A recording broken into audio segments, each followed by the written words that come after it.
So my name is Fanny Söderbeck. I teach philosophy at Södertörn University, and I'm really pleased to be here today in my capacity as a moderator for this session. We're going to have two kind of half-hour long talks to begin, and then we'll have a solid hour to sit down together and have a panel conversation, and really there'll be plenty of time for questions. So maybe I'll introduce you one at a time. We're going to start with Tim Cole, who is giving a talk, who decides what to do with a contested monument, engaging the city in a conversation about the statue of Edward Colston. Tim Cole is professor of social history at the University of Bristol and was chair of the We Are Bristol History Commission. He's published widely on the social, cultural, environmental, and landscape history of contemporary Europe, with a particular interest in the Holocaust and its representation. Tim also has interests in applying digital humanities research methods to Holocaust studies, and he's currently working with Tanja Schult on a project on the role of monuments in contemporary democracies, and this project is called Creating Sites for Participation, Social Justice and Critical Discourse, which really looks at this relationship between monuments and processes of democracy and democratization, both in terms of the works, but also in terms of their reception, their audiences, and kind of how it is that we respond to monuments and how that's part of the democratic process. And surely that'll be part of this conversation. So warmly welcome.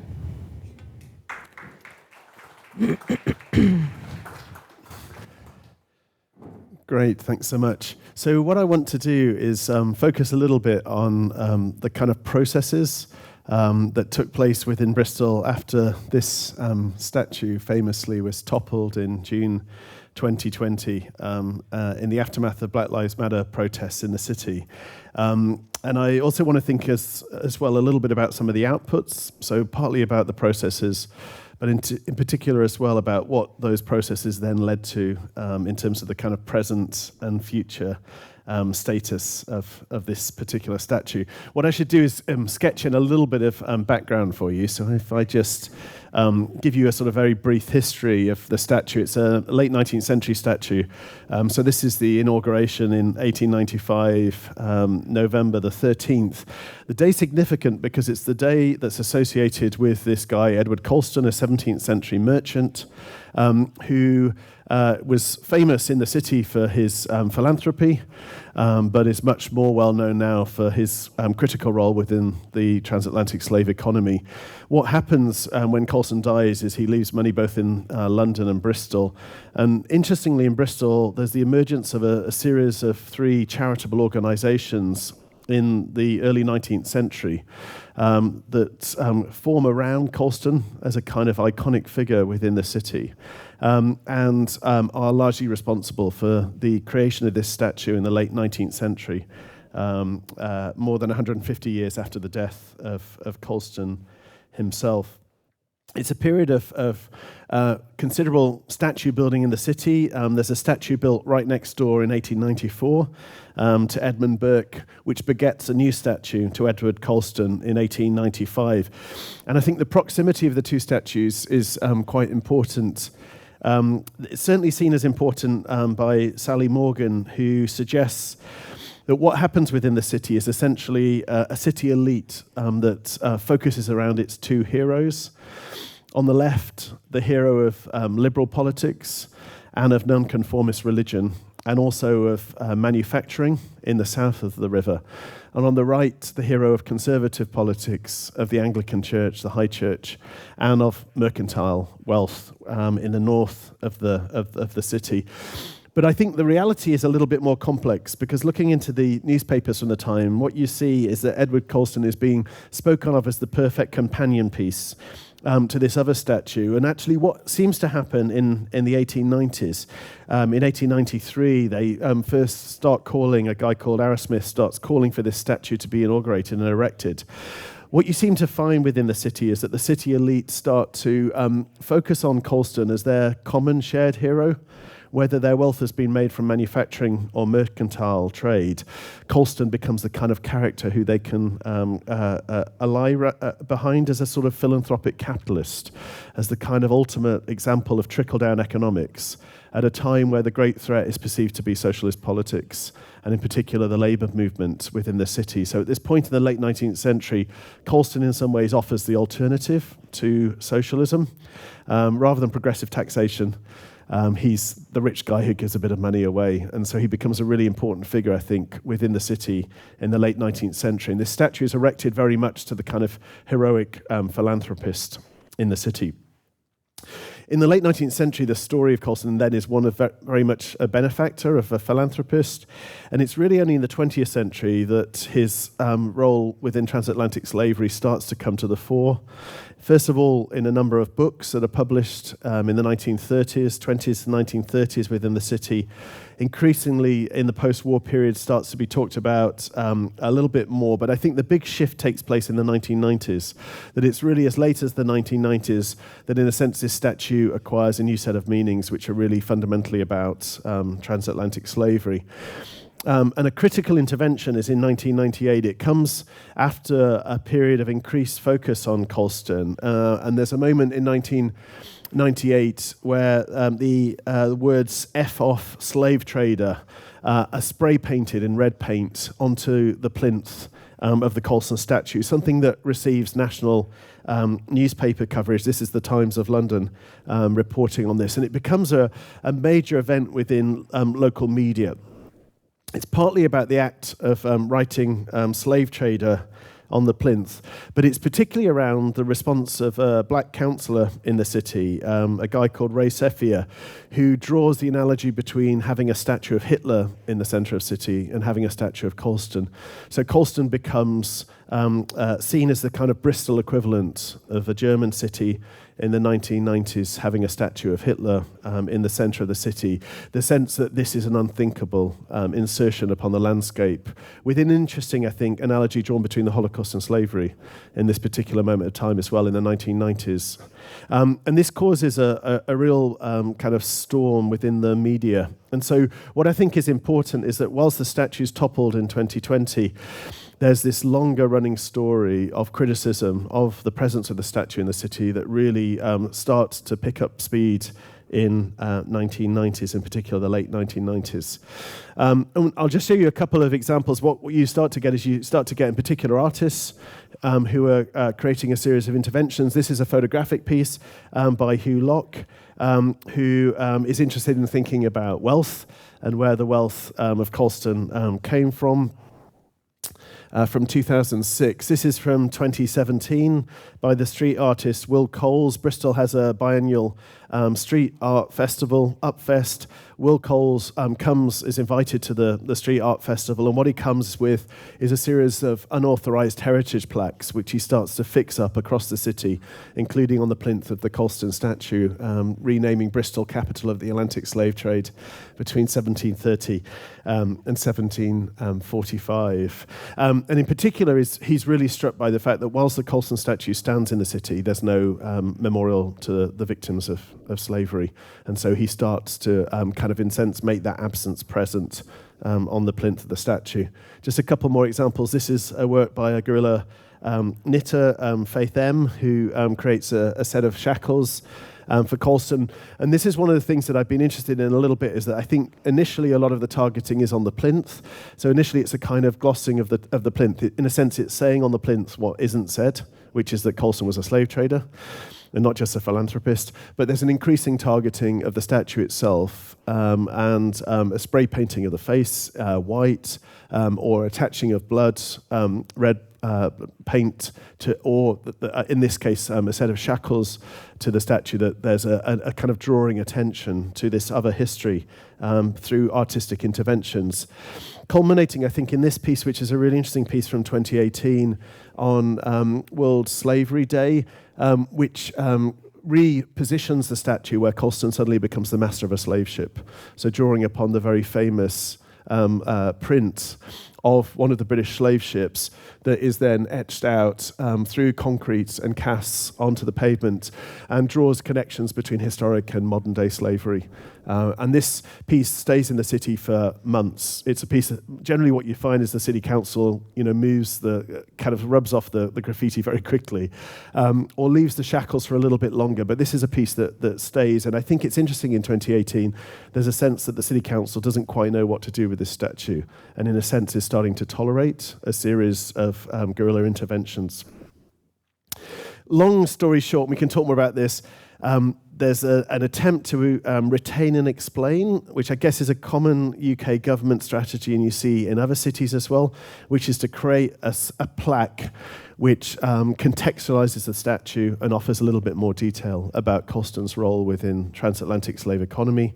But there's a lack of agreement. It gets stuck within multiple stakeholders who can't agree on what this plaque is going to say. And so the plaque never appears. And as we know, what happens is the Konstens statue is pulled down during Black Lives Matter protests in June 2020, dumped into the harbour in the city, an act which the Black Mayor of the city, Marvin Rees, talks about as poetic justice, with the sense of the harbour representing the middle passage of the Atlantic triangular trade. But in a sense, what I want to really do is think about, well, what happens next? Because that's what I'm primarily interested in, is like, what are the processes that a city goes through next to try and deal with or renegotiate a contested object that's fished out of the harbour by council workers just a few days after it's been dumped into there. Largely, they say, because it could damage the shipping lane within this active harbour, but mainly because they don't want anyone else to have this statue. But the statue is placed in secret storage. And then, in a sense, the city asked the question, well, what should you do with it now? What would you do with this piece of work? What the mayor decided to do was to invite me and a number of other historians in the city to create a commission, in a sense, to deal with his problem. What do you do with a statue that you've just fished out of the harbour? Like, how do you navigate the future of a statue of a city? Maybe what you do is to get some academics to be involved in some kind of conversation with the city. And I think this was it felt to me like a real poison chalice, but also an extraordinary opportunity to, in a sense, learn from a city about what a city thought about a particular object like this, so this contested object. And I just show you a photo of a couple of my collaborators, the kind of key collaborators. Joe Birch-Brown in the middle, who's a philosophy professor from my university, from University of Bristol. And Joe in particular did some extraordinary work, Bridging History, which was really about enabling a city to think about its own history at a very micro, bottom-up local scale. And then Sean Sobers, who's a colleague from the other university in the city, is a photography professor, so in film and photography.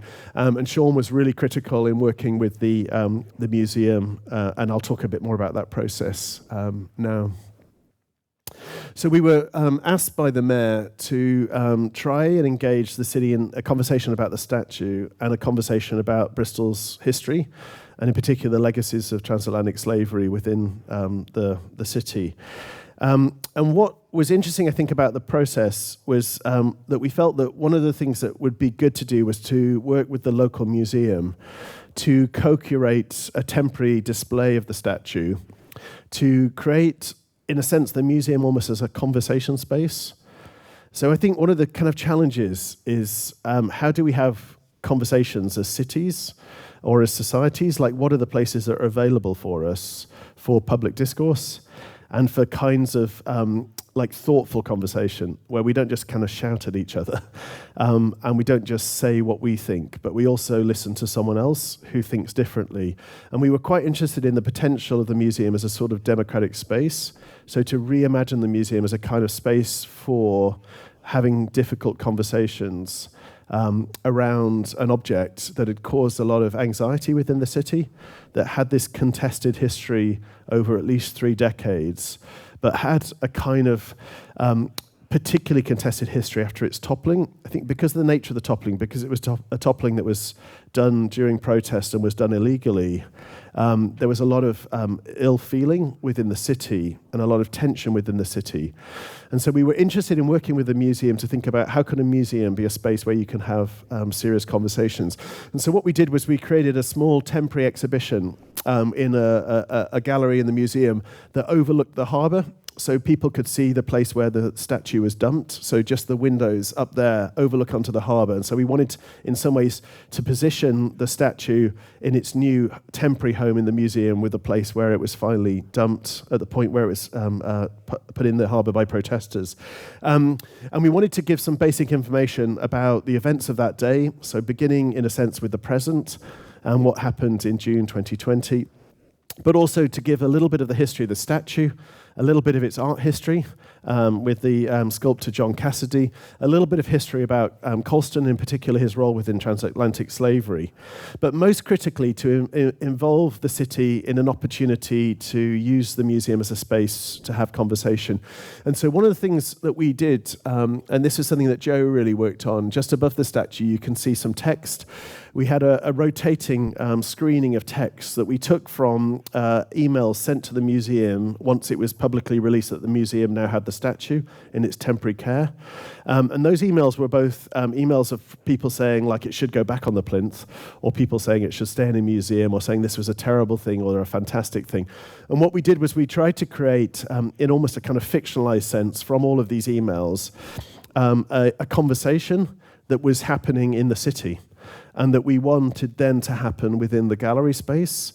And so one of the things that was really great about this exhibition was that it was a place where we'd gone for a set of neutral colours, and we'd gone to create a lot of open space within the gallery, so it wasn't too cluttered, so that it could be a place where families or individuals or friends could have conversations around the object and talk about whether they felt that the pulling down had been the right thing to do, what they wanted to do with the object now, in some ways inspired a little bit by the conversation that was going on above the head of the object, and then critically to invite them to then contribute to that conversation and to offer their suggestions of what should happen next to the statue. So the invitation was very much one of saying, do we put it back up or do we pull it down? The opening image was a critical one for us, which was this is a statue that's falling, and in a sense you decide whether you push it back or whether you keep pulling it. Like we wanted to invite people into this sense of a kind of dynamic sense of that this statue is a kind of live object, a lively object that has a future that all of us in the city can be involved in having a conversation with. And as people filled in an online survey, we live streamed the results through to the museum so that people who visited the museum could be involved in responding to a set of questions, but also be able to see what others in the city were saying about the statue. And what I want to do is just really briefly tell you a little bit about the results of that, because for me it was fascinating. You know, I think it was a kind of dangerous thing to do, is to go and have a conversation with the entire city. I mean, what's extraordinary is like 14,000 people had an opinion about this statue. So we were totally blown away by the number of people that actually wanted to say something. About half of them came from Bristol, so just under 7,000 from Bristol, but then a whole bunch from the region, down here in the bottom left, and then people from all over the UK and also from beyond the UK. We were really interested in knowing how representative these voices were of the city. This is a kind of rough proxy for social class. It's using something that we have in the UK called deprivation index, and so it looks at where someone their home is, and it looks at how that ranks in terms of the top and the bottom deciles of deprivation within the UK. And what was fantastic for us to see was that richest and poorest in the city had all contributed roughly according to their proportions within the city. And so there was an extraordinary sense in which we were starting to get the voices of both the rich and poor within the city. We were getting the voices of people from all age groups, less from kids. And one of the things that we could do as we got the responses coming back was we could start to target groups who were less well represented. So, for example, one of the things we did was we recognized that we weren't getting many teenagers. And so what we did was we sent groups into high schools to have conversations with kids in high schools about the set of questions we were asking. This is just ethnicity, and again you see broadly representative of the ethnicity of people within the city. I'll just focus on two questions. And this was the last question we asked, but I think it's a really important question to ask, which was about feelings and emotions. So we didn't just want to involve people in a kind of cerebral conversation about what they thought you should do with a contested heritage, but we also wanted them to say a bit about like what their heart and gut was saying about contested heritage. So we invited them a year after the statue had been toppled to explore with us their feelings and emotions about this object and its place within the city, both historically and in the present. And the results of this were really interesting, I think, in terms of what you see on the left is you see those who feel very positively, and on the right in yellow, those who feel very negatively. At the top, you've got all respondents, so 56% saying they feel very positively about the statue being pulled down. The next line down is Bristol, 65%. And we were really interested in this sense where you have actually a lot of negativity. So even a year after the statue had been pulled down, a lot of negative feeling, including within the city of Bristol, but within the wider UK amongst all respondents. And we were interested in exploring that a little bit. This is looking at social class, again, so using the deciles from the poorest to the richest in the city. And I think what's fascinating for me is that the richest and the poorest in the city felt identical. That social class was not the kind of prime way of understanding how someone felt about this statue. And I think that was important in the UK context, because I think often there's a discourse in the UK, which is, I think, a quite sloppy discourse of seeing the problem being white working class, that there's a sense of a kind of white working class problem around race and issues of race and representation. And I think it was really important for us to try and understand that, to try and kind of tease that out a little bit, because I think that's often a default position that's articulated that I think doesn't always bear with the kind of realities, the kind of much more complex realities of how people feel and think about heritage, and in particular contested heritage. The thing that really struck us, this is all respondents, was that essentially this mapped out by age. So we had this perfect curve, in a sense. If you think of the top is 0 to 17, the bottom is no age, but 75 plus is here, that the majority of older people felt really negative about the statue being pulled down. The majority of young people, really strikingly felt very positive, and there's a kind of tipping point when people hit like 45 to 54. And this is for all respondents, this is for the city. Exactly the same demographic position. And this really struck us about the way that actually when people start to talk about their emotions and feelings, that suddenly generations become incredibly important in understanding how people felt about this particular incident. Now, one thing we did was we wanted some quants, but we also wanted to get some qual. And so we asked people to talk a little bit more about their feelings. And one thing that really struck me was the very strong emotions that people articulated. So they used adjectives, and they used really kind of emotive language to talk about their feelings about this toppling, this event. That for some it was a terribly embarrassing day, for some they were very proud. It was either the worst day or the best day in the recent history of this city. And this was really interesting to see the kinds of ways in which people expressed very strong sense of this being either incredibly positive or incredibly negative. Most people did not have a neutral position on this. They had a very strongly positive or very strongly negative position on this. Now, we did a little bit more work with the comments that people asked to try and dig beneath that. So to try and understand why people felt very positive, or in particular why people felt very negative. And what's striking is that most people who explained that they were very negative, which were older people within the city, talked about the fact that the negativity came from the manner of which the statue was toppled, which was, they saw, non-democratic. So they talked about mob violence, about vandalism, about hooliganism, about a set of processes that they felt were inappropriate for dealing with contested heritage. And this was, I think, the kind of major take-home for me reading all of these, was that sense of, like, actually, what are the kinds of processes that enable us to constructively argue or talk as a city about contested heritage. Within the UK, there are no democratic processes to remove statues. So there's nothing at all you can do apart from to pull a statue down. And one thing I think that really emerged from this work was the need for effective processes to think about, not just when we put things up, but also maybe when we take things down. And to think about statues having a kind of lifespan potentially within them. I'll just finish by focusing on the statue, because this fed directly into what we've done more recently with the museum. So we asked people about the plinth. It was a much more mixed story. I can tell you more about that later. We also asked people about the statue and whether the statue should stay within a museum, whether a museum was the appropriate place for a statue to be put on display. What you'll see that most agree that the statue should be in a museum. In the case of Bristol, 80% of respondents felt that the statue should be within a museum. In some ways, I was more interested in the 16% who disagreed. And what's fascinating for me was that about 12% there wanted the statue back on the plinth. So a really strong minority in the city who felt that actually the statue should be cleaned up and put back on the plinth. But also a really interesting group, 4%, who said the statue should be thrown back in the harbour.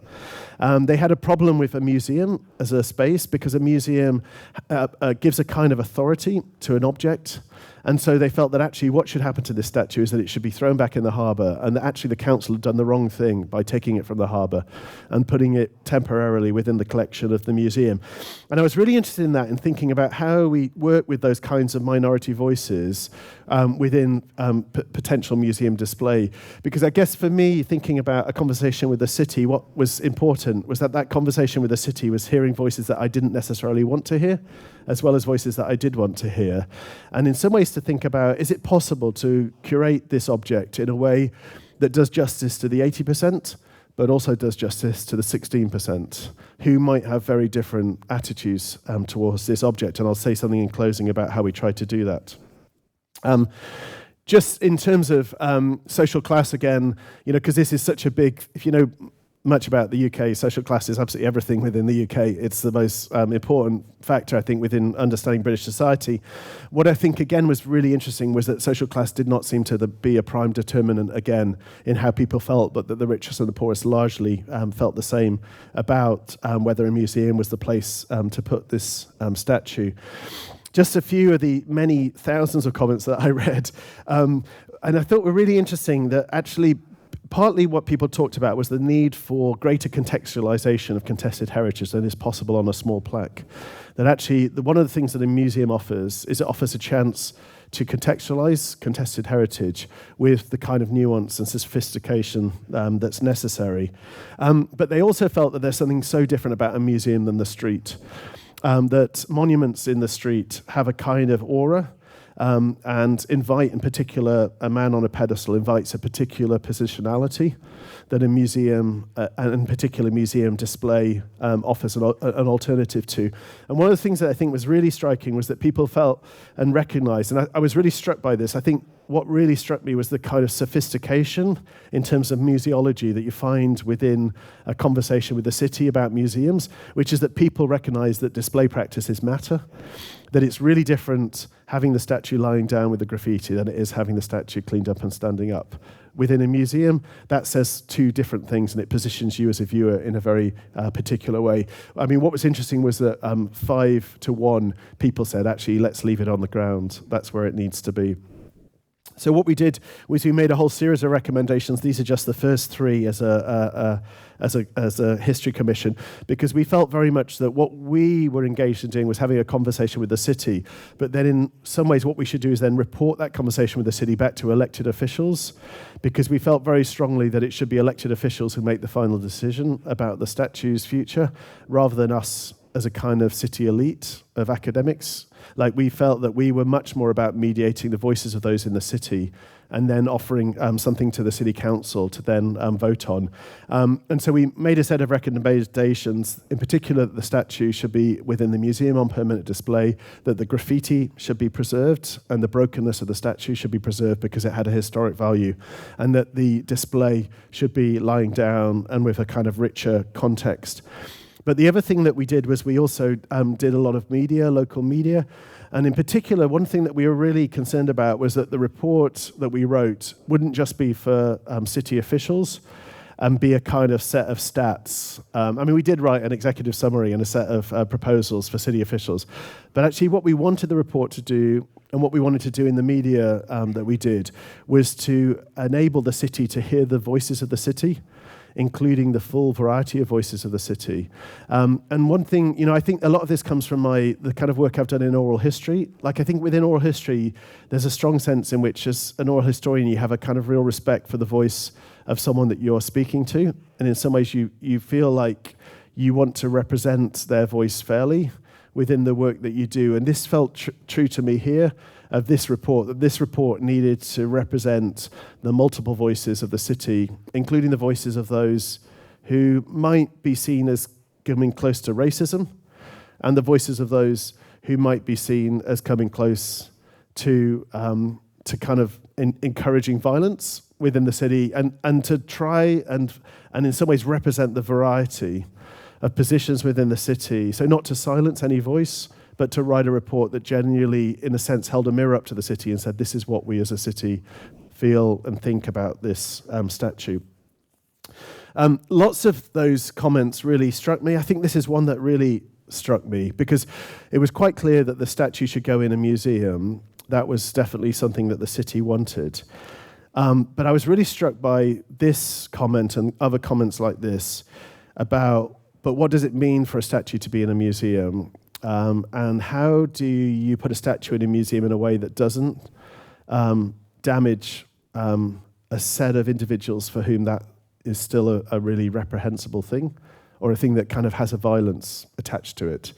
And so one of the things that we did, and the statue is now on permanent display, those who come to Bristol, we can see it together, is that in a sense we use the BLM protest placards as a kind of screen that means that you choose whether you go and see the statue or not. When we were thinking about where to put the statue in the museum, one of the original ideas was that it should be kind of like front and center, because in some ways it's the most famous object now Bristol Museums has. So it's like the most iconic object within the entire collection. And so in some ways there's a kind of pressure to place it front and center in the atrium or in the most obvious gallery space. But it felt really important that it was actually placed somewhere that you chose to go to the museum and not see the statue, or you chose to go to the museum and to see the statue. So that in a sense, we didn't want people to feel like, I don't ever want to go to that museum again because they have the Colston statue. Actually, I can go to that museum and navigate it safely without seeing this object that I find reprehensible in certain ways. And so we created a screen which allows individuals to walk around to either right or left with a kind of trigger warning. And then if they do, what they see is the other side of that screen, again with the protest banners, and the statue just lying down in a glass case, where you can see it, but in a sense, actually what you see is largely the reflection of a loop, a film loop of the moment of protest when the statue is toppled. And that, I think, was really important, that the statue was present, but the statue, in a sense, was overlaid with the presence of the toppling. And what we decided to do in the end was to place the statue within the permanent exhibition as the most recent episode in a longer history of protests within the city. So that, in a sense, the agency is given to protesters who topple the statue rather than primarily to Edward Colston, this man. And so it sits alongside Extinction Rebellion, it sits alongside Occupy movement, it sits alongside suffragettes and Chartists. There's a very long history of protests within the city. And it sits within a gallery that really invites children to think about how far is protest necessary within democracy? So how far are the times when actually protest, and including violent protest, is necessary within a democracy when a democracy fails a particular group within society? I think what's interesting is the caption. I mean, I would have put the sculptor on here, but it's an interesting caption because it doesn't have the sculptor on here. I think the sculptor is quite an important British sculptor, John Cassidy, but it really explains why the statue is preserved in glass. And the preservation in glass is largely to preserve the graffiti, because the graffiti is incredibly vulnerable. And the graffiti, as one respondent says, is now part of the history of the statue as much as the statue itself is. And just final thought, one thing that I think was really important about the redisplay was to position this moment of protest within a much longer history of protest, and in particular of anti-racist protests within the city. So in some ways to kind of say, okay, this is an important moment, and it's a moment that got a lot of attention, but actually it's just part of a much bigger story of how you navigate protest and democracy within a city like Bristol, but also how you deal with the challenges of systemic racism within a city. And I think one thing that was really important about this final process was that it became a point where this exhibition was not just co-curated by the History Commission and the curators of the M-Shed, but was also co-curated with other community representatives, and in particular representatives from Black Bristolians, including young voices who are often not heard within museums, people in their teens and 20s. And one thing that really emerged from that was the desire to create a much more complex set of timelines. In the original temporary display, we just had a timeline of the Colston statue. And here it felt important to have a much richer sense of contextualizing what's happening with the Colston statue within the broader histories of racism and resistance, and a broader context of what's happening in British and international politics. And critically, to invite individuals to add their own stories to the timeline. And this is something that emerged not from the curators, but entirely from the community partners who are involved in the co-curation. And to me, I think is one of the really fantastic elements of the display. And I think for me was a kind of really rich part of the display. And I think one thing that really struck me about the curators, who were a brilliant team to work with, this was the first time they had ever done co-curation. With a bunch of academics like us at the initial stage, and then with a set of community partners. They've always had consultation, so there's always a sense in which they would create a display and then go out for consultation, but this was a much more early process of engaging people. And I think what was really striking for them was that we had this extraordinary opportunity, not just to involve a set of community partners in the final display, but to ask 14,000 people what they thought should happen in a museum with contested heritage, and to make curatorial decisions that were based on those voices, and that those voices, in a sense, informed everything that we did. And I think, it's a kind of a long process. It took 3-4 years. The statue came down in 2020. We had the temporary display in 2021. We ran the survey until the end of 21. I wrote the report in 2022. We pushed things through the council in 23. We worked with the curators in 23. We opened the exhibition in 24. Like, it was long and slow work, but in some ways I think it maybe needed to be long and slow work, because actually to have a conversation with a city is something that doesn't just take a few hours. Like, it maybe takes a number of years. My hope is that what has happened now is something that's really informed and shaped by the very disparate voices that you find within the city. So thanks very much. I look forward to our conversation later. Thank you very much, Tim, for that interesting talk. So we're going to move on directly to the next talk, and then we'll have time for questions to both speakers. So our second speaker is Anne-Marie de Wilt, who is going to give a talk, The Complexities of Curating and Commissioning Art in Public Space, the Role of Stadskuratorium Amsterdam. Anne-Marie is a historian, trained as a historian and emeritus curator of the Amsterdam Museum. She's committed to connecting the history and current affairs of Amsterdam with a multivocal approach to history. She curated over 50 exhibitions and published many books and articles on Amsterdam's contested histories, including migration, prostitution, colonialism, and graffiti. She's a member of the Stadskuratorium Amsterdam, of the Amsterdam Committee on Street Names, and the City Museum Committee of the International Council of Museums. And yesterday, Anne-Marie also told us a little bit about a project that she's been working on since 2013, called Mapping Slavery, which involves creating an Amsterdam slavery heritage guide. So creating a guide that sort of maps monuments, slave trade houses, sugar factories, all kinds of places related to the history of slavery, and is right now in the process of doing a similar project in Curaçao, which was a depot for Dutch slave trade. And a similar project is also happening in Cape Town, South Africa. So there are connections here having to do with slavery. Very excited to have you. Thank you.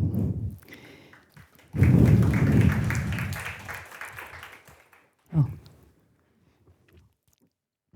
Yeah, thank you very much for inviting me to talk about public art in Amsterdam, and I'd like to focus on the complexities of curating and commissioning art in public spaces, and something I've been involved in since May 2019, when the Stadscuratorium Amsterdam was founded. Till last year, I was also curator at the Amsterdam Museum.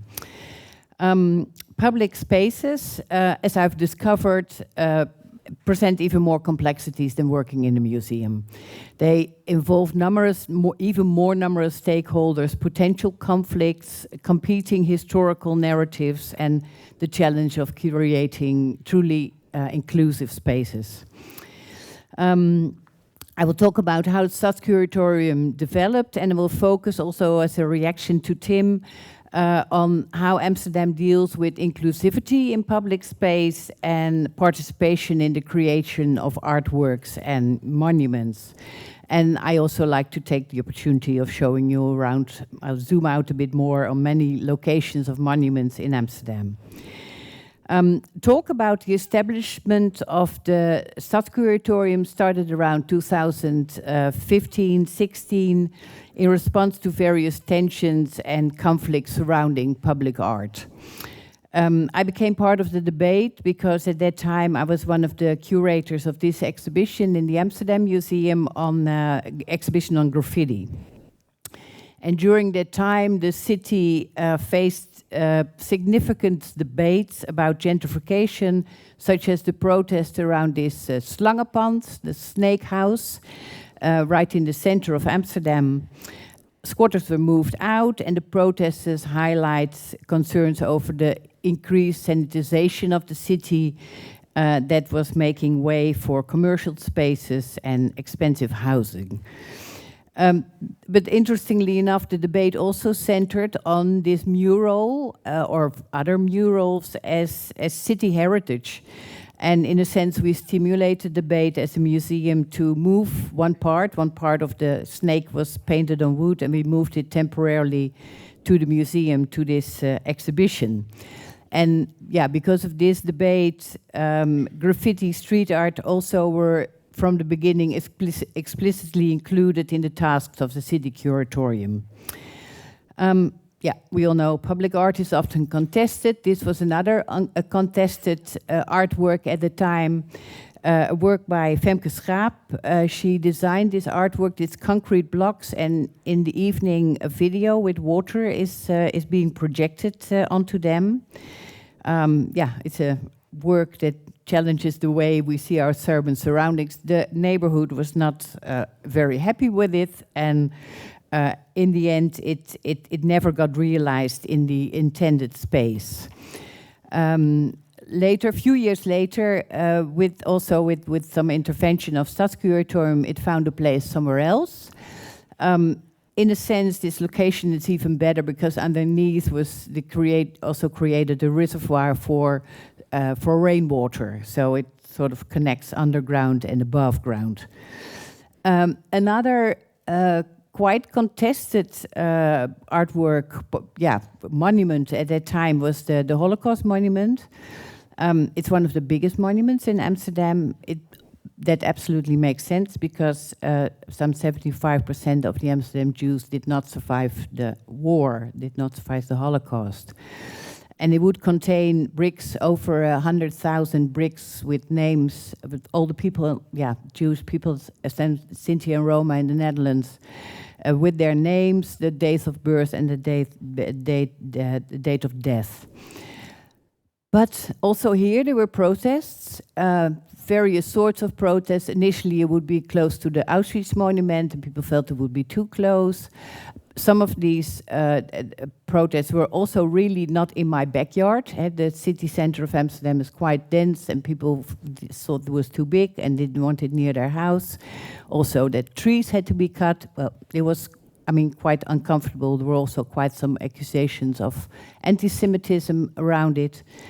In the end, it was unveiled and it was embraced. It has this, maybe you see the white pebbles. People come and put pebbles. There's also a very beautiful digital name monument in Amsterdam. So people, yeah, sometimes they go and look who lived in my house. They go there, they find the name, they put a pebble. So as soon as it was there, it's become part of Amsterdam. So yeah, so these were some of the issues that were playing when Stadscuratorium was installed. Another thing was the growth of the city, rapid growth of the city.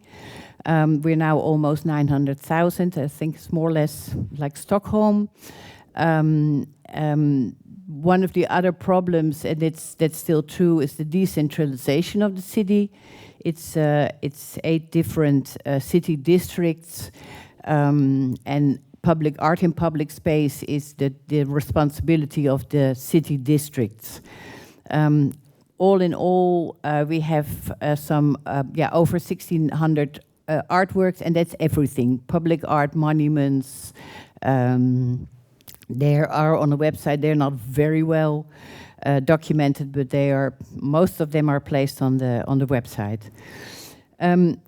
So the Amsterdam City Council suggested to appoint first a curator, and then later it was decided there would be a city curatorium of various people with different backgrounds, architects. I'm a historian. There's artists. There's also people who responsible for who have a background in graffiti and murals.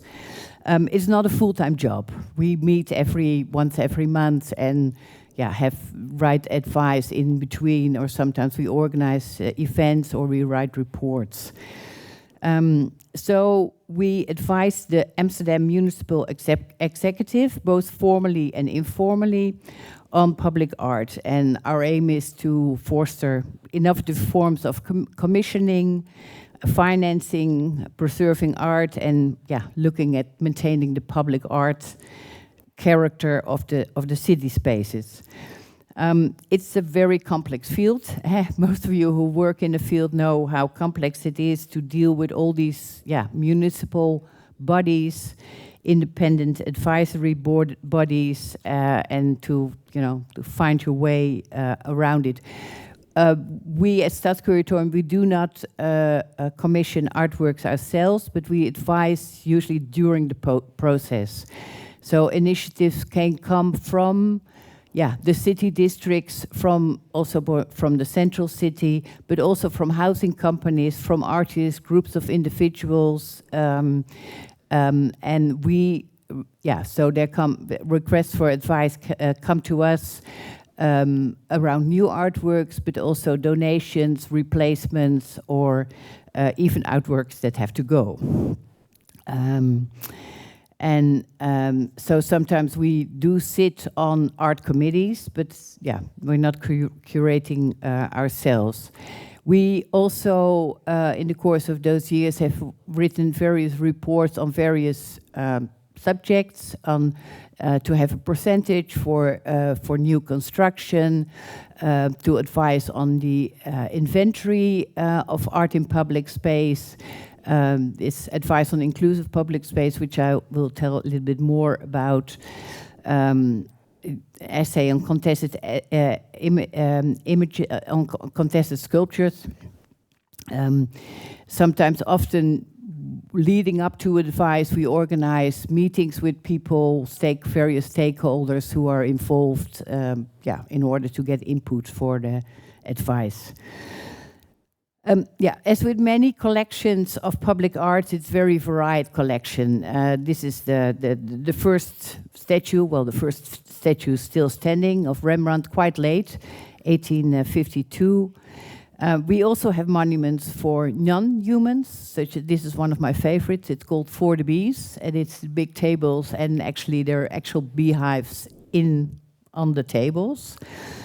There's very subtle monuments, but tracing the city. This is the outline of a Jewish of an orphanage, which is now right next to the city opera house. But also, this very present and solid concrete 1960s gates in one of the western parts of the city. And in recent years, the city has become much more focused on inclusivity and diversity in public spaces. Amsterdam, like many cities, has been re-evaluating its monuments, and in the wake of the Black Lives Matter movement and the murder of George Floyd in the spring of 2020. And of course, this has been part of a broader reckoning on colonial monuments. For instance, this one, Van Heut's monument, a tribute to a colonial figure responsible for atrocities in the Dutch East Indies, Indonesia now in the 19th century. It came under attack in 2020, although it was founded in 1935. You look at the plaque Van Heut's, and already in 2004 it was changed. The plaque was taken out. It was renamed the Monument Netherlands Indonesia. But sometimes collective memory is a bit slow, so it was attacked in, and these texts were written on it in 2020, and stop all forms of racism. And it also says next stop Koentunnel. Koentunnel is the other, very contested figure. We moved now a little bit out of Amsterdam to the city of Hoorn, and I think this is by far the most contested statue in the whole of the Netherlands. Koen, who was responsible for a massacre on Banda in Dutch East Indies, and it has been a national. It has been national monument since '65. There is a plaque attached to it that mentions his role in the massacre, but nevertheless the protests continue.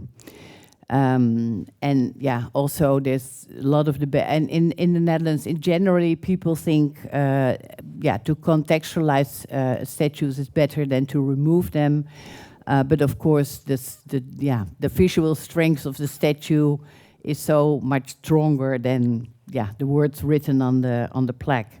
So this is sort of continuing for 10 years already. Here also artists have made suggestions to add statues, in this case a great many statues to cover this whole the whole square with statues from Indonesian resistance fighters. Amsterdam has relatively few colonial monuments compared to places like the UK or the United States. We do also have some images of Koen, but they're in a sense even more problematic because they are part of buildings, like this one on the Stock Exchange and these three colonial figures on the city archives. The text here, they come from the website, so there is some contextualization, but not outside in the building, but only on the website of these institutions. In 2020, there were also some counter-reactions. These are murals outside of the Black Archives. Anton de Kom, famous Surinamese activist and writer, and his face was made white, and there on the stickers there are references to the fight against blackface in the Netherlands. So how does the city of Amsterdam deal with it? In June 2020, the alderman for who also, among other things, diversity, Gon Wassink, he spoke against the defacing or tearing down of statues, said we don't want vandalism, it's not acceptable, it's important to talk about it and to contextualize it, and the city will not take any initiative to take away these statues or to change street names.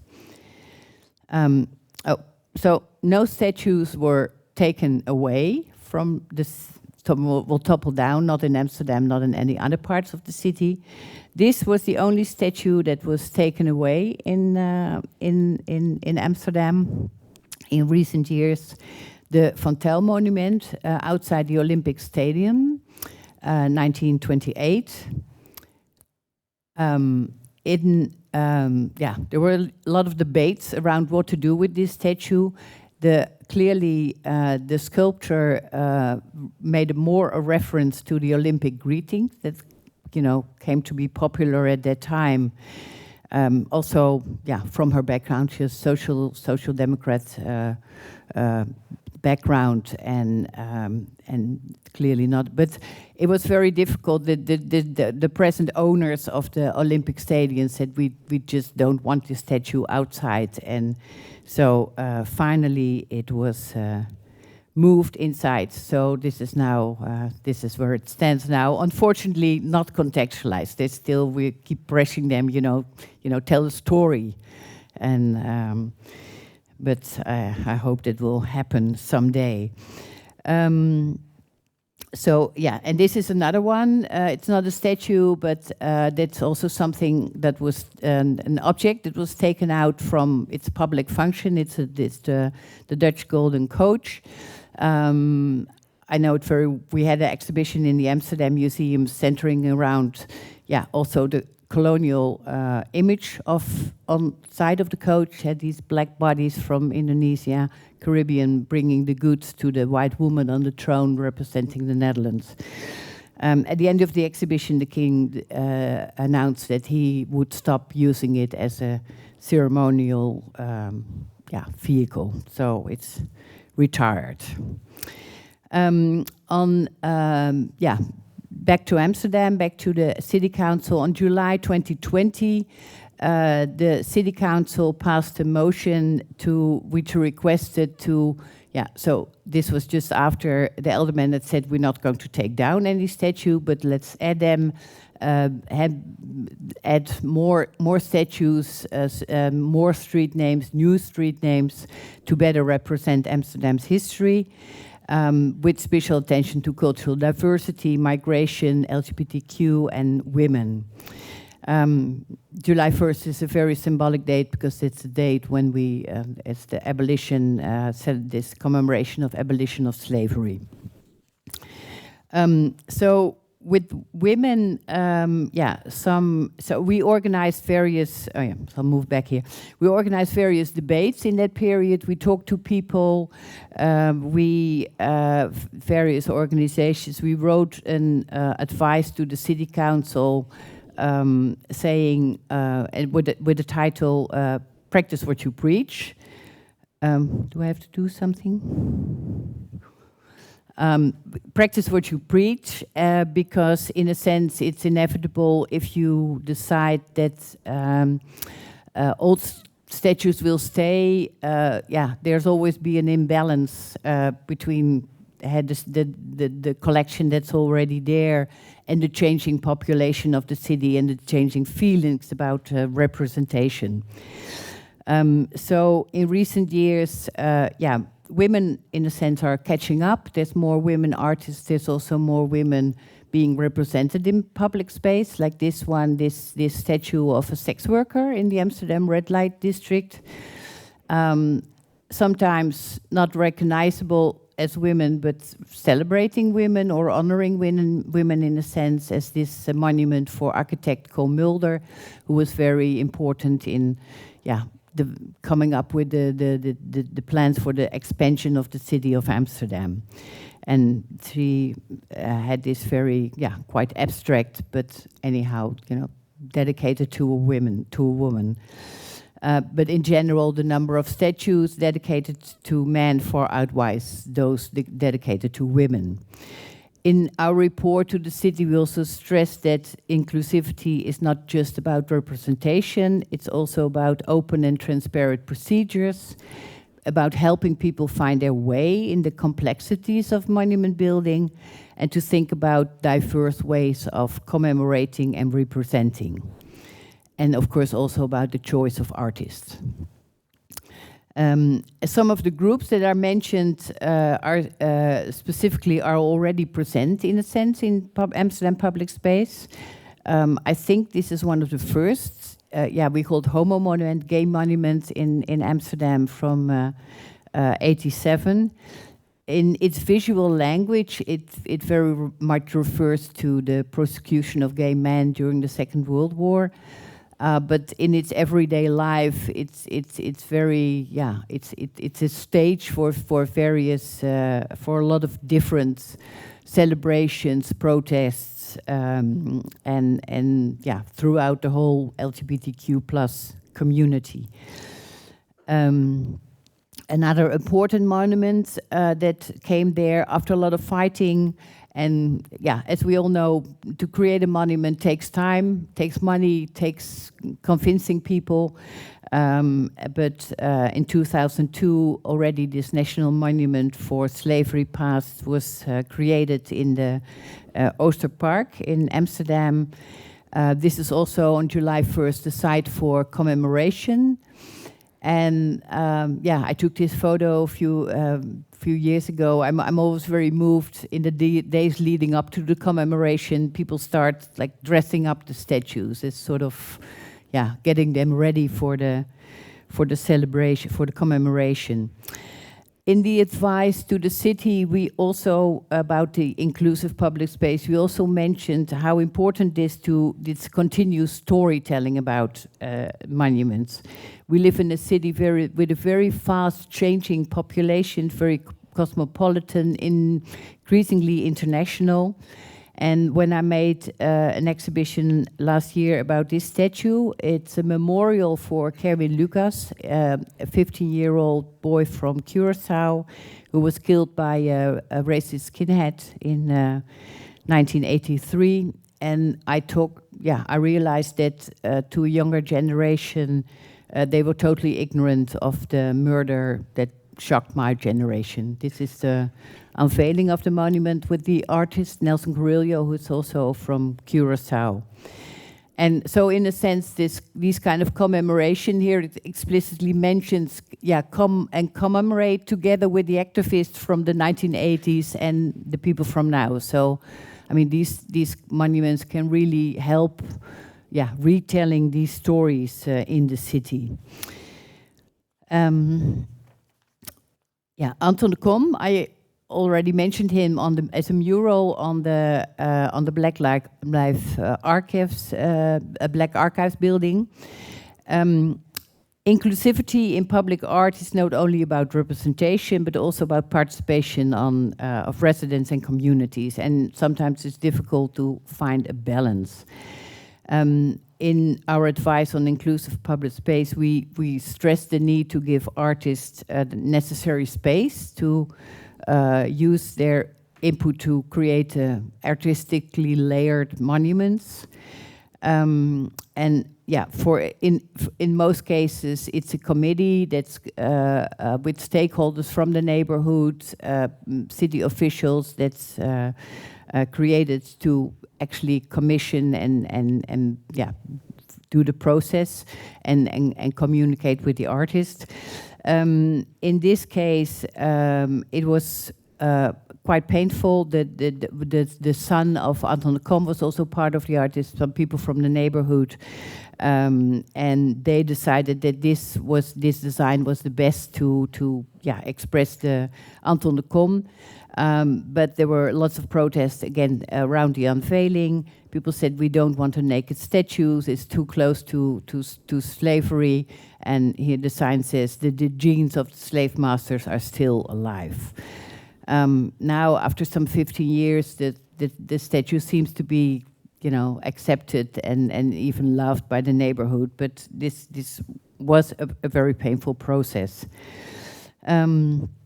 And one of the challenges with public art, of course, is the slow process of creation and installation. It takes very long to install. There's, for instance, a monument for a migrant worker, but it has just started, and it'll probably be years before it's actually going to be unveiled. Murals are easier to realize. This is a very nice example from Amsterdam West, murals of the West. Also because of the participation, there's conversations with people from the neighborhood who decide on themes. Some of the stories are created into these murals, and so now a whole collection of murals is coming up in that neighborhood that really, represent the people from the neighborhood. Our advice on inclusive public space also stressed that it's important to talk about what a monument can be, and that the result is not, preferably not a statue, but a contemporary translation rather than a statue of a person. A very good example is the Nelson Mandela Monument in the Amsterdam Southeast district. It's not too far from this Anton de Kamp statue. The committee formulated the commission deciding not to create a statue of Mandela, but one that reflects his ideas. And the artist that was chosen, South African artist Mahao Mohadisi-Keng, he incorporated faces from the neighborhood into his design, so reflecting the diversity of the neighborhood. And so this monument, in a sense, is not just about South African nation building, but also about this very diverse Amsterdam neighborhood. My final example is the monument that was unveiled just this last summer, a monument for Peter R. de Vries. He was a crime journalist who was murdered in 2022. So in a sense, this was very quick to realize this monument, also because there was a lot of pressure from the city, from the population, but also from the mayor. There was, again, an art committee with stakeholders, with members from the family, also 2 members of Stadscuratorium. The murder had made a big impression on the population of Amsterdam, and in order to share their feelings, people could send their ideas about de Vries online. So these were shared with the artist, but also put on this cloth during the unveiling.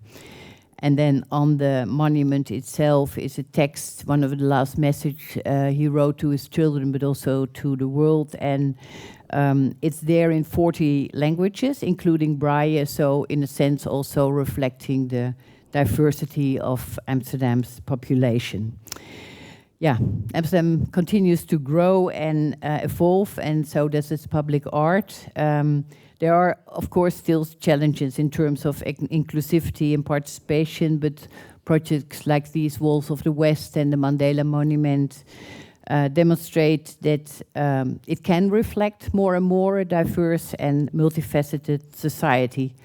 So I hope I provided you with some insight in how we do it, and I hope to see some of you in Amsterdam to see those monuments live. Thank you.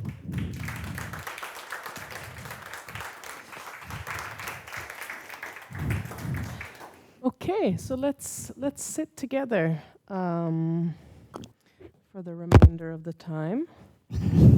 And I was thinking that maybe I'll get us started. I'll ask a question for each of you to give people time to kind of process a little bit and think about questions, and then we'll open it up. I think there are lots of connections between your talks that we can also think together about.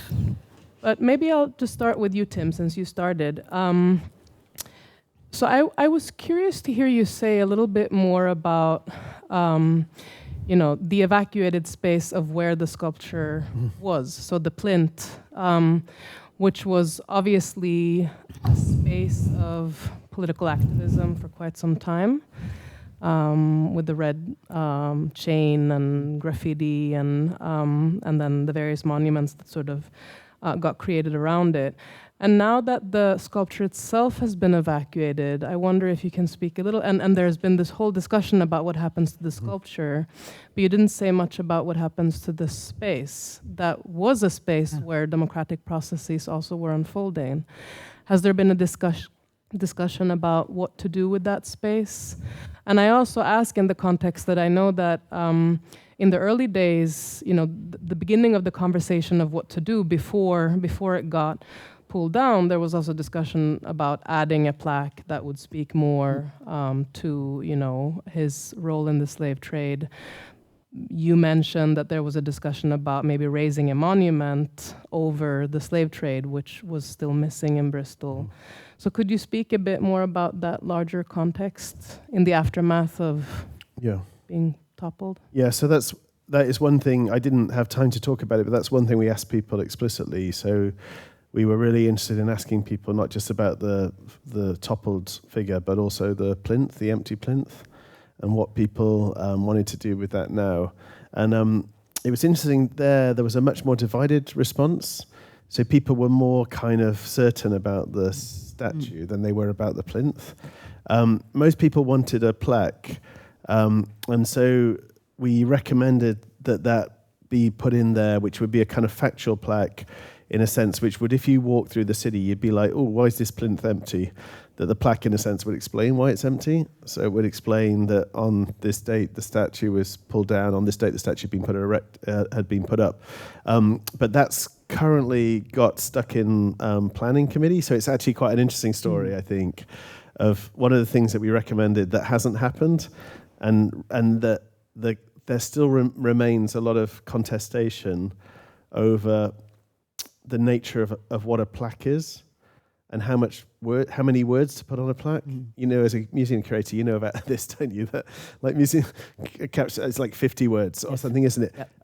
So in a sense, we said, but how can you do justice to the complexity of this in 50 words? And so this is the thing that hasn't happened. I think the one thing that was interesting was we asked people about emptiness, permanent statue, temporary works. And I think in the UK context, the Fourth Plinth project in Trafalgar Square has been immense, you know, really influential within public art, but has kind of captured the imagination of the British public. And that's the thing that people would love to see. So people really see the potential for the empty plinth, not to have a single figure who replaces Colston. So there are, in some ways in Bristol, some really obvious figures. There's a guy called Paul Stevenson who's involved. He's a black British guy who's involved in the bus boycott, and he's a really influential figure. And some people said, you know, we should get rid of Colston and now put Paul Stevenson up there. But most people said, no, we don't do a sort of like replacement. Actually, what we want is that this remains a place now where the city can talk about things that matter. And so that there may be a temporary installation there which is about climate change, and that actually it becomes a place where we consider a whole set of challenges that we face as a city. That's the thing that I think there's a lot of appetite for. What there isn't is the funding. And so that, as you know, those kinds of, you know, those kinds of projects, like the Fourth Plinth project, requires quite a lot of commitment on the part of the local authority or the local or the national public art, and that's what hasn't been forthcoming. So at the moment, the plinth remains empty, but I think what's interesting is that sometimes I'll just spend time kind of hanging out there, just seeing what conversations people have. And I think what's interesting is that for people in the city, people still have conversations about what was there, that the statue, in a sense, is kind of, its absence is really present within the imagination. The one thing that is interesting, I think, is that there's a piece of graffiti that was added just after the statue was toppled. So it said erected by the citizens of Bristol, and that's been changed to rejected by the citizens of Bristol. And that remains there, so the traces of that remain there. And so there's some kind of sense of what the story is, although it's the thing that, in a sense, was more challenging for us to navigate. And in all honesty, is a thing that still remains sort of unfinished business for lots of reasons. Thank you. It's also, I mean, it's interesting to think about both of your talks in the context of the theme of this workshop, the everyday life of monuments, and it's very clear that these monuments live lives, that they are alive and things are happening to them. And so in terms of the plaque on the plinth, it said erected by the citizens of Bristol as a memorial of the most virtuous and wise sons of their city. That was the original writing. Because of course, in their minds, he was a philanthropist and had, given a lot of money to charity. So in that case, it becomes very clear, that the life of that monument, its meaning has changed tremendously, given the time and the discourse. And that seemed, in a shorter span of time, true for many of the monuments that you talked about, because both the Holocaust monument that you described to us, but also the slavery monument at the end, it was clear that in the midst of making them, they were quite unpopular and people were upset, like they were very contested. You described both of them as really beloved monuments only a short period of time after, that people had kind of come around and learned to love this thing as part of their life. Yeah, no, Could you maybe say some more about that life of them and how something that is very contested can also be I think with the Holocaust monument, it was I think there was a different story. There was also originally a feeling with remarkably quite some people in the city. I mean, do we need another big Holocaust monument? There are already quite a lot of monuments around the Second World War, mostly resistance fighters, but also some Holocaust monuments. So there it was really, finding the space in the city and various arguments. With Anton de Kom, it was not what the slavery monument, because I think the slavery monument, this was just a long, slow process of getting it accepted and financed, and there was a debate on the position in the city, because I think locations is also important.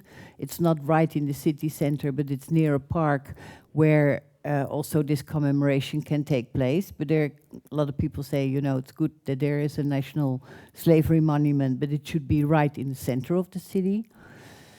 With Anton de Kom, it was about the visual language, the fact that he looked naked, although the artist sees him as, rising from this solid wood. So the fact that she was a white woman who was created this Anton de Kom monument was also one of the contested things. But it's true. I mean, and I think it's true for a lot of contested monuments that a lot of monuments, at first people don't want them, and then in the end they start to love them and they don't want to get rid of them. So that's sort of the other way around. Yeah. Maybe I'll ask a question to both of you, and then I'll look around and take down names of people who want to follow up with questions. So clearly one of the things that your presentations had in common were that they both really grappled with this question of contested spaces and the conflictual nature of what it means to come together and figure out how to tell certain stories when they're fraught and full of violence. And so you talked a lot about questions of representation and inclusivity. And I thought what was really interesting about your presentation, Tim, was that it showed so hands-on and concretely precisely what the democratic process of, including all of the statistics and everything. And you talked quite a bit about, you mentioned, Anne-Marie, organizing debates, talking to people, city officials getting involved, committees being formed. So this question of the democratic process, clearly you're both drawn to working on contested things. Yeah. So maybe I would just ask both of you to say something about, on the one hand, why you're drawn to that, what's exciting about getting into these very contested sort of spaces, and also what's most difficult about it. Yeah, well, it's interesting because you had a story about museums, and this has been my field for a long time. And the good thing about a museum is that you can tell, all these nuanced stories and all the different perspectives, and you can have rooms and rooms full of information. But with a statue, it's very difficult to avoid single stories with statues. So yeah, and I think that's one of the more difficult, but also one of the more interesting things of art in public space, and also working with artists to see how they come up with monuments or that are not like single stories. Yeah. Yeah, I mean, it's a really good question that about why I'm drawn to more contested. I mean, I think partly that's because of the training I had that, I started out doing work on the Holocaust in Eastern Europe, and in particular thinking about the representation of the Holocaust in Eastern Europe and in Israel and the United States and elsewhere in Europe. And I guess those kind of moments of genocidal violence tend to have contested histories attached to them, that they aren't, I mean, they're kind of unsettling histories that often there's a sense that unsettling history is history that we try and domesticate a little bit, or it can be used and abused for all sorts of agendas because they're kind of often potent and powerful history. So I think I've always been drawn to that sense, maybe like Anne-Marie, of how history is this complex and nuanced. I mean, the past is this really complicated thing, but actually I've always been interested in the sense that complexity can be lost as the past is used for more kind of functional purposes. And so that's one thing I think that's kind of been throughout my work. And I mean, I think with this project, I was really interested in how do you actually lay kind of difference bare. That one thing that you'd hope in democratic societies is that in democratic societies it's okay to disagree. Like actually that's a really important thing. Like at the moment when we stop disagreeing, then that's probably when democracy has disappeared in some ways. That's part of democracy, is the right to hold opposing positions. And I was really interested in thinking about how could those opposing positions be brought to the fore, but in a way where, like, I really felt like with the museum exhibit, we wanted this to be a conversation rather than me going to have my say, me going to listen to someone else's say and to actually get engaged in dialogue. And I think I'm really interested in that idea of how, like, what are the spaces where we can have serious conversations, and how far can museums be a place to do that? And how far could this statue be actually a way we could have a much bigger conversation about the past and legacies of enslavement in Bristol? Like, it felt like this statue could do a bit more work for us as a city. Yeah, but I also think with statues, I mean, they are a different kind of platform. I think statues can be places, for instance, of rituals, of gatherings, of maybe not so much dialogues, but people coming together and commemorating with the slavery monument. There's someone goes around and there's a libation to the ancestors. So she actually, the ancestors of 400 years ago are there. The kind of things you cannot do in a museum, but this ritual or just the placing of the stones with the Holocaust monument, it's somehow beyond conversations, but it can be maybe just as healing. So in that sense, I find it so interesting. Museums and public space are such different places. Mm-hmm. Yeah. Any questions in the audience? Yeah, do you want to give the mic? We have a question here first. Thank you both for two wonderful talks. I would like to ask a question to Tim.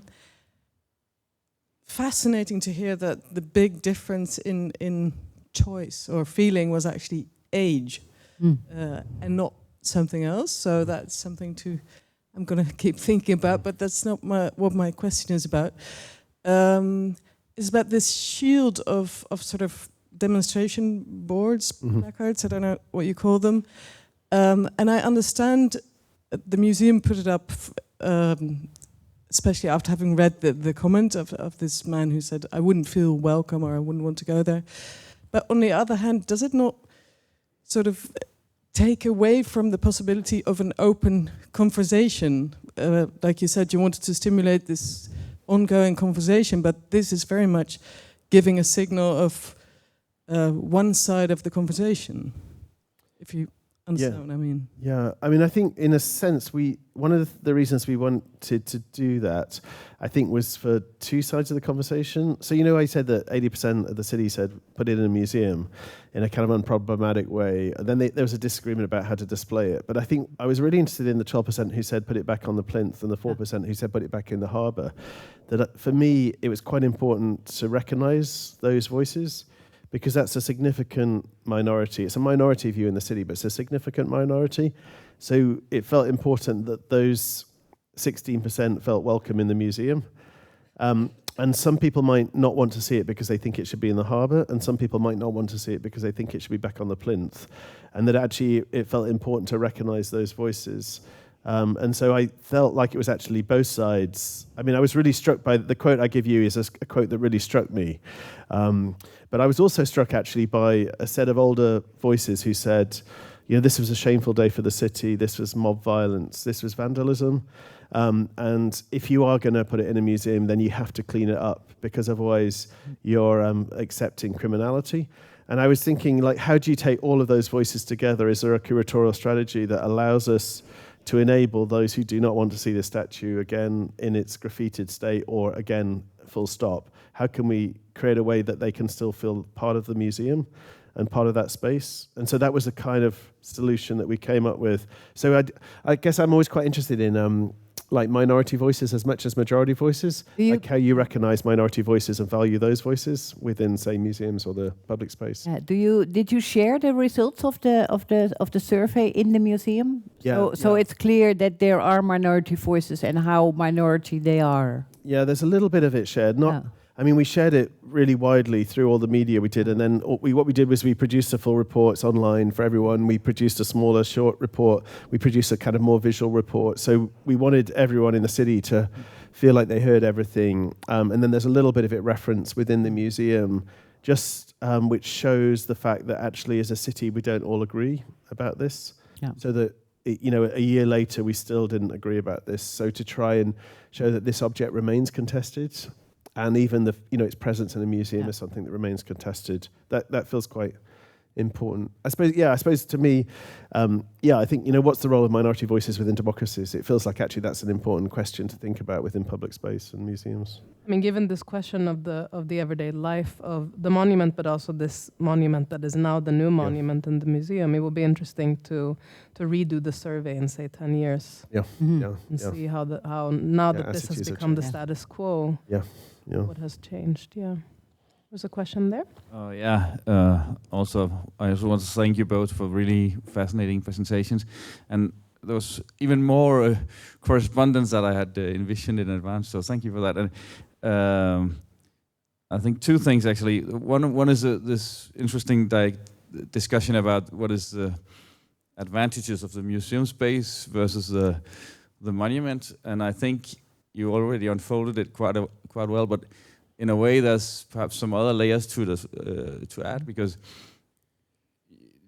I really respect that you think the museum has this potential, Tim, and I'm sure it does in many cases, but I also have experienced many examples where it can sort of still not be misused, but it can go wrong in different ways. Although we have this ideal, I think also as people who work in museums, that we want to create democratic spaces. We want to create spaces that can be dialogical and embracing and all this. And I think your survey in a way also revealed that also the public has some of these opinions, that of course the museum has a potential, but it has also a kind of authoritarian or approval, so approving role as well. So it's an interesting dilemma how you balance that when you deal with not only monuments but other things also in the museum. And regarding the monument in the public space, it also has these advantages, as you were talking about, and Marie, that it might be more simplistic, but it's also accessible all year round, or all times of days and so on, so that it offers also that potential for both misuse but also for users and so on. I think that's really interesting to think more about, also in the context of this network. And then my question, I think, if there's a question, is perhaps this thing about the democratic rules, or the way that we can create democratic processes that I found very interesting. You were talking about, Tim, that how do we make more clear both the systems for putting them up, but also of putting them down, and could you elaborate perhaps a little more on what you thought about it, and also perhaps what are the challenges that would in a way be inherent in most of the ways you could envision? Mm-hmm. Yeah, I mean, I think that's what was interesting about both of the talks in some ways, is that in some ways, in both contexts, the city sees the value of academic voices, or it sees the value of like historians or architects or art historians, artists, to be involved in a kind of advisory role within cities. And that's, I guess, a wider set of processes that you see across Europe and beyond.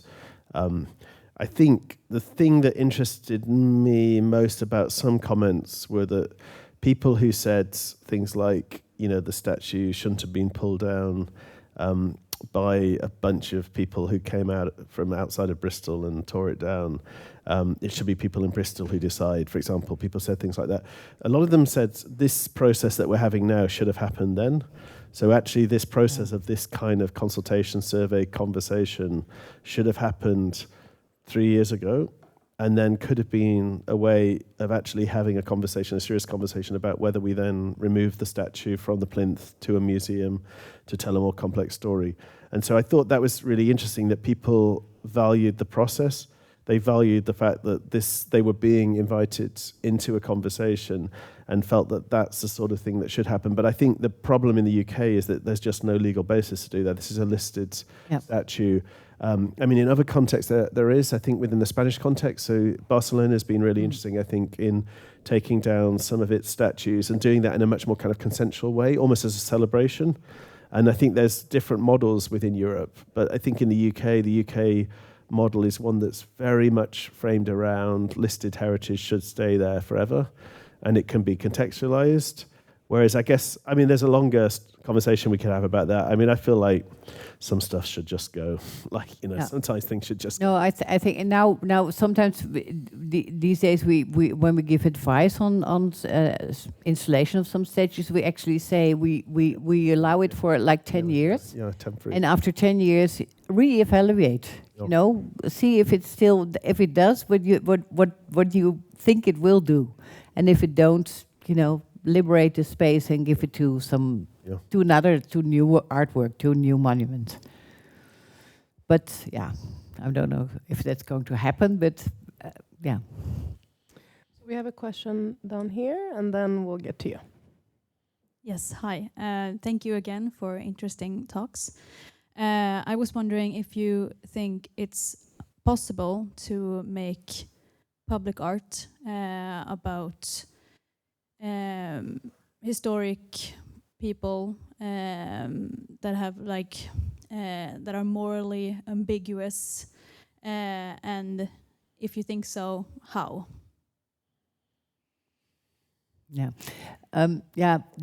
One of the monuments I showed, the Van Heus monument, so it was changed. The plaque was taken out of it. And there was an interesting suggestion by a Dutch artist, Hans van Houwelingen, who said maybe we shouldn't have done this. We should have turned this monument into a monument of shame, because we all think monuments are there to honor someone, but let's turn it around and make this into a monument about the shame of Dutch colonialism. I think it's a very interesting thought. It never got materialized, and maybe it's also impossible. But I think it's interesting to think about if you could actually do that. So, and in Bristol there was an unrealized architectural suggestion to which was only ever visual, to create something similar to that here and now. Where they marked out the slave ship around Colston. What it was to dig down the ground so that then Colston is repositioned. So he remains, and the explain is not a plaque, but is actually a repositioning of Colston as the master of a slave ship. Because in a sense, Fanny read out the plaque only says he's the most virtuous of Bristol's sons. That in some ways that here is Colston as a benefactor, but who's also repositioned as someone who is a central part of the slave economy. which actually is the very basis of Bristol's architecture and its wealth from the 18th century, in particular, 17th and 18th century. And so I think that was a really brave artistic solution, and sadly it was an unrealized one, but it was similar in some ways. It was saying, actually, let's play with the moral ambiguity of this man who was genuinely a philanthropist and did start schools and old people's homes and important institutions within the city. But actually, he also has this other story that needs to be told. And I think it was an interesting moment. I mean, I guess akin maybe to the counter monument in some ways, a counter memorial, like a kind of a dialogic contestation and a sense of actually inviting us as an audience to do some quite complex work. And thinking about, like, why was this statue put up this way in 1895, and why was this intervention created in 20, whatever it would have been. But it's too late for that.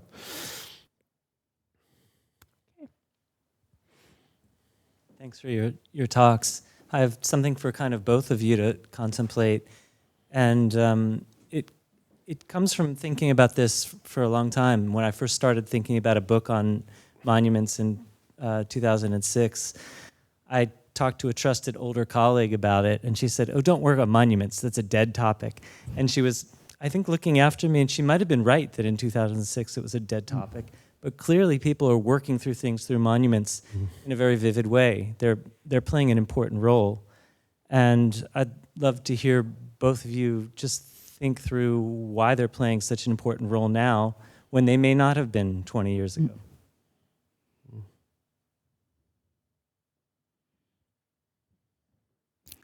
Yeah, of course, the one democratic thing about monuments is also that they are in public space. And maybe also because these public spaces tend to, they're more looking alike. Different cities are starting to look alike. So I love to think of monuments, but then also I'm a historian, as, all these landmarks in the city, and they all tell these different stories of the city, contestation and all. But I totally agree that the fact that they have been so contested, really helped monuments to become important again. So. Yeah, and I think in Bristol, I'm really struck by the way that that's like a 3-decade-long kind of sense in which, like, if you think about turning on and turning off, I think this graffiti, it predates that a little bit. There's a Festival of the Sea held in Bristol in the mid-90s, and there's a group of activists who create a alternative slave trail around the city, and one of the places they take you to is the Colston statue. And I think that was really important. And then once you get the graffiti painted on the statue, it really turns the statue on, because the statue becomes a symbol of something much bigger, because it becomes the symbol of not just the transatlantic slave trade in a very abstract way, but actually specifically Bristol's central role as a port city within the transatlantic slave trade and the wealth that accrues to the city. And so in a sense, the monument then does a lot of work, because it becomes the real focus for actually this much bigger and much more important discussion.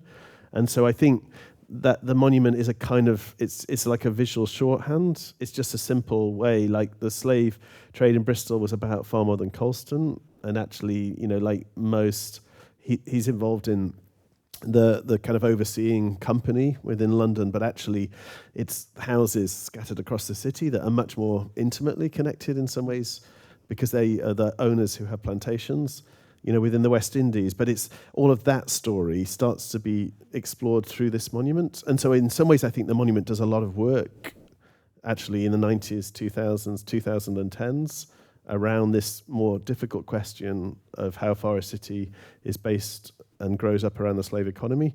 I think the crucial thing in this context is globalization, is Black Lives Matter. I mean, I think that does something. The murder of George Floyd, and really does something at a global scale. And I think you see that in many cities, don't you? That if you look at the dates of topplings or of major interventions, it's May, June 2020, isn't it? Or July 2020. So I think there's this kind of really important way that it's about a Bristol story, and then it's overlaid with this more North American story that becomes a very important global story. No, but before that, like with this mapping slavery project in Amsterdam, which started around 2013, all these various monuments, like on the which is now the palace, but used to be the Amsterdam City Hall. It has an image which is very similar to this golden coach image. This white woman sitting on a throne and everyone bringing her goods, and it's what it has been since that time.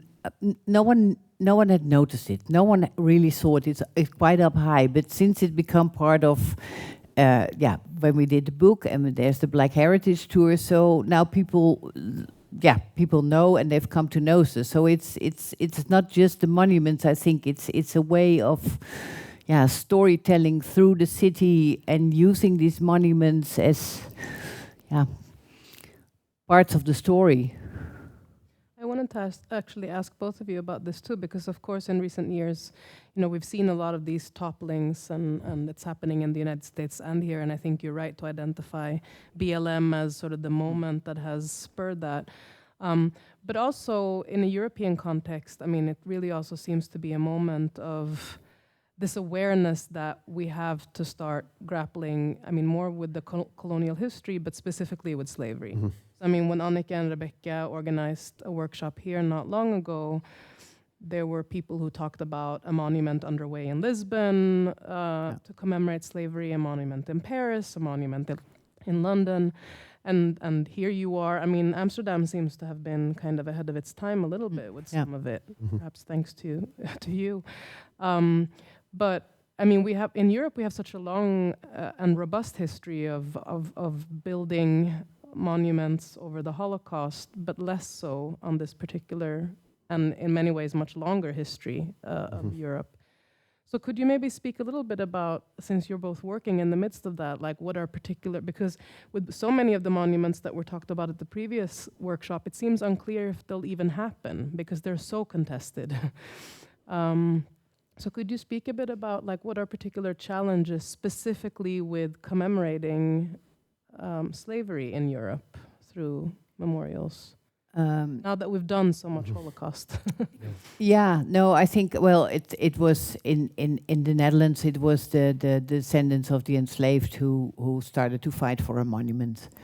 And I think it took them about, 8 years or so to actually, get it realized and financed and find a place for it. So I think it's mainly, well, at least in the Netherlands, it was mainly because of the persistence of the descendants who fought for it, and for a while. So now also we decided on a slavery museum, which will be opened. The decision is made now. It'll be a couple of years before it's opened. So I think that's one of the main things that was important. And now you see, and then there was a combination of also, like last 2 years ago, the Prime Minister has formally apologized on behalf of the country. The King has apologized. So, and all kinds of cities are now starting to. So it's a combination, I think, also of reckoning and doing research in your own city and finding out your role of the city. So people sometimes go, oh yeah, of course, Amsterdam, yeah, Rotterdam, okay. So now slowly, a lot of different cities are finding out, and then as soon as they found out, there's also the need to have some sort of monument. So yeah, I think it's a process. And if these topplings are related to BLM, do you think that what's happening in Europe in some part is also part of the rise of fascism in Europe? That there is a kind of acute sense that these issues are actually alive at this moment? I think that's one thing that really interests me about the BLM context in Bristol, because, if you think of that longer history, it was very much about transatlantic slavery. I think BLM was much more about actual systemic racism now. It wasn't about transatlantic slavery. No. It was about, but of course, partly legacy. Racism now is a result of slavery. Yeah, but it's about the kind of pressing urgency. And I think that was interesting for me in the Bristol context, was how the toppling, and it's interesting the kind of nature of the graffiti that was put on the plinth just immediately at the point of the toppling was no longer talking about slavery, it was talking about something else, which was talking much more about contemporary issues of racism and systemic racism. But I think in the British context, the dumping in the harbour meant that quickly the narrative shifted back to slavery. Like, this is all about the past, it's not about the present. Whereas I actually think the thing about the BLM movement is it's saying, no, it's actually about the past and the present. And it's actually really painfully about the present. And I think that's one thing that, I think in a sense was a little bit lost, that the danger in some ways is that this then returns to being, it's about that old story, as opposed to being it's about a very present story. I mean, I think the interesting thing about museums, monuments, is that I think Britain's been quicker to do museums than monuments about slavery, and that's interesting because I think they do play different functions. And that's only now happening in Bristol. So Bristol's, when those of you who come, I'll show you the memorials to the enslaved that we have in Bristol, which are underwhelming.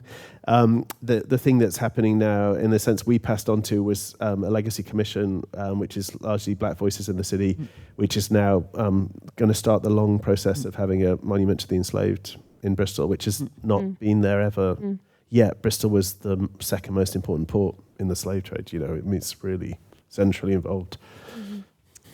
Can I? Rebecca? Yeah. Thank you. You were kind of posing the question I was Sorry. going to, but no, it's fine because I think that's important. Sorry. Part of the discussion, kind of this, because I would say that the kind of process now of building all these new monuments to slavery is also a response to the BLM, to the toppling.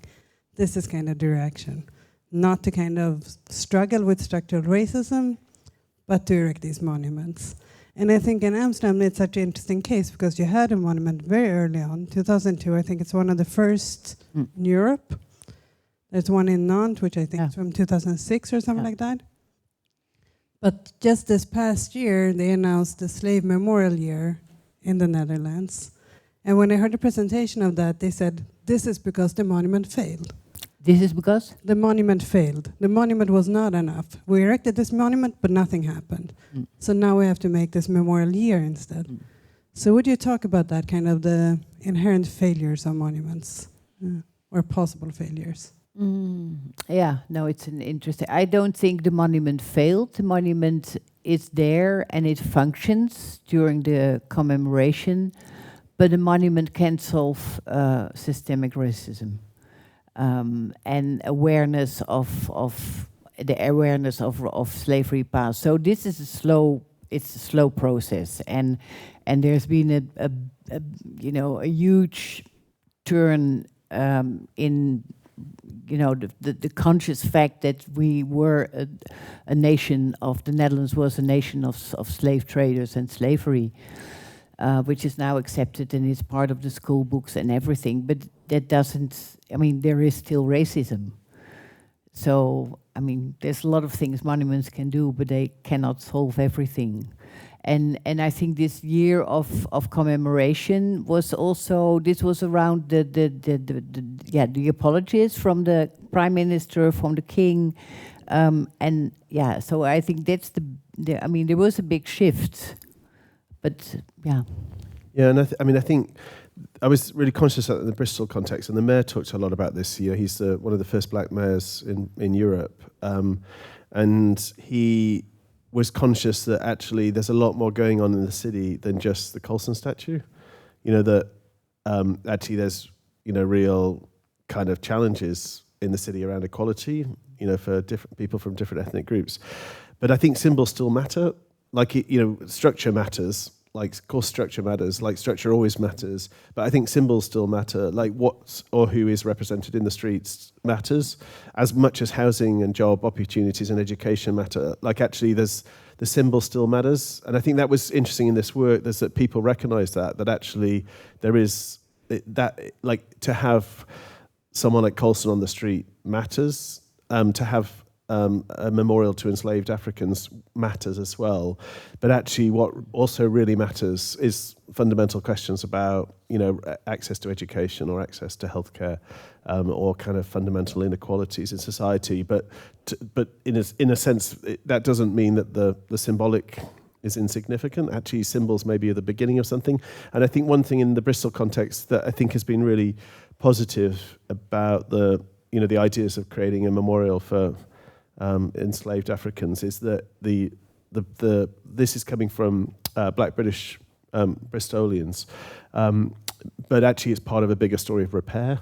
Like that it's not just a kind of like, okay, we've done our slavery monument now, like let's get on with life as normal. Actually, this is a step within a much bigger process of repair. You know, and I guess reparations is the really kind of challenging discussion within Europe and the United States, you know, and elsewhere. But I think repair is a really important concept to think about what role do monuments play within a broader story of repair. I have a question here.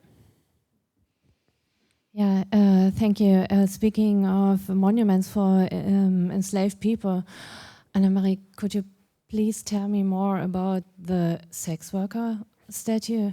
Yeah. Because, sorry, but I know, it's maybe a little bit a clash of culture, but I know that monument is for a proud sex worker, and we all know there are so many women that love to work as sex workers, and they are so free and so proud, but the reality is different. And what is about the everyday life of this statue? I would really love to know more about how are the people dealing with this naked, also proud woman, and is there kind of a counter monument for the enslaved women for sex? No, okay. No, there isn't, and I think it's also, the monument was put there by the organizations of sex workers, and they actually are, that organizations is actually calls themselves Proud, and for a good reason, because I mean the stigma on sex work is terrible. So if you want to counteract that stigma, you have to use words like that and make statues like that. So it's, and I think for the everyday life of that particular statue, it's there. It's right in the middle of the red light district, next to this old church, and so this is the place where people come to. It's become not just a business, but it's also it has been, but now it's really one of the biggest tourist attractions of Amsterdam.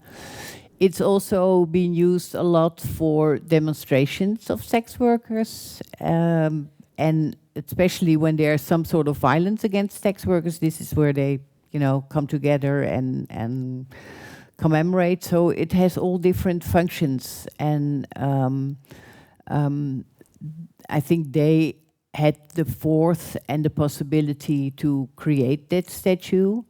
But the women you were talking about, the victims, I mean, they will never, they won't have the strength or the money or whatever to realize the kind of monument you're talking about. And I don't know if that's, so.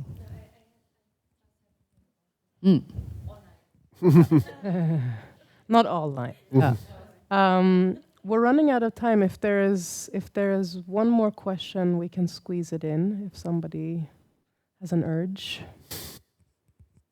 And if not, join me in thanking Tim and Anne-Marie for these talks.